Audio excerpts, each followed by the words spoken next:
La Regione è a fianco dell'amministrazione comunale per innanzitutto mettere in sicurezza quello che è la situazione legata all'evento franoso, messa in sicurezza delle case, della frana stessa, dell'abitato per riuscire a dare immediatamente la possibilità di rientrare nelle proprie abitazioni ai cittadini.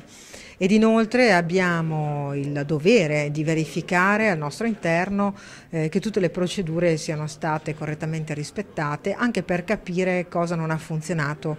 rispetto ad una situazione che in natura non ha rischio zero. La nostra montagna è una montagna che si muove, una montagna che ha un rischio di fragilità elevatissimo sotto l'aspetto idrogeologico, e per questo la Protezione Civile ha anche mappato tutto il territorio regionale con i piani che riguardano i diversi tipi di rischio. In questo caso l'amministrazione comunale aveva ben operato per quanto riguardava l'approvazione nei tempi di un piano di protezione civile che appunto prevede il fatto che nel momento in cui